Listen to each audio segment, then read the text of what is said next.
Hi, now that you are familiar with Ant, JUnit and test automation, it should be fairly easy for you to learn the continuous integration process and to implement it for the applications you are working on. Continuous integration is the process of applying quality control on a regular basis to the software you are developing. For example, let's say you are developing a project management system and you have 3 different teams working on the different modules for this project management system.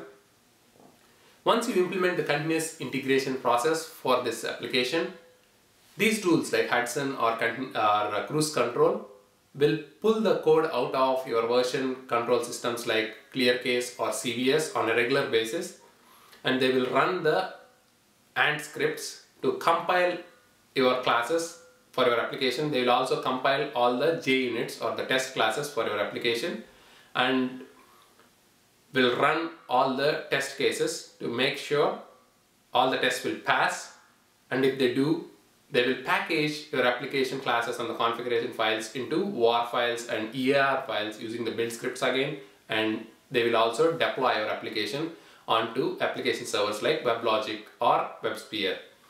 These continuous integration tools also know that if any of the steps that I have just stated fail, they will know how to send out notifications to the entire developer group so that they can immediately fix the problem. There are several advantages of continuous integration. To name a few, continuous integration gives you instant feedback, so you need not wait until the entire development cycle is complete to know the problems and then worry about fixing them. You will get instant feedback and you can fix the problems right away. Continuous integration also makes sure that you always have a stable product so that the testing team can test it at any given point in time. Tools like Hudson and Cruise Control will also tell you when they send out the email notifications when any of these steps fail, and when they send out the notifications they will tell you what exactly caused the problem or the build to fail and whose changes caused the build to fail, so that the developers can learn from their mistakes and improve as soon as they check in their files. And the frequency of these builds, you can configure the frequency, how frequently these builds can run, starting from once every day to once as soon as a developer checks in his code onto the version control systems like ClearCase or CVS. So these tools know, or they can poll version control systems like ClearCase or CVS, and as soon as they notice a change, they will run all these steps which I have just stated. Although implementing CI or continuous integration for your applications could be time consuming and also hardware investment, the advantages that I have previously stated by far outweigh the disadvantages.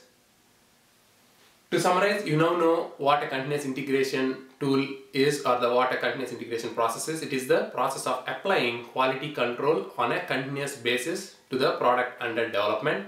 It will give you instant feedback, which has several advantages, like the developers can learn immediately, the developers can fix the issues immediately, and it will also make sure that you always have a stable application which can be tested by the testing team. Hudson is one famous continuous integration tool that comes with a very rich web UI that allows you to configure continuous integration for your projects very easily. In the next session, we'll be seeing Hudson in action. Until then, keep sharing and learning. Thanks for watching.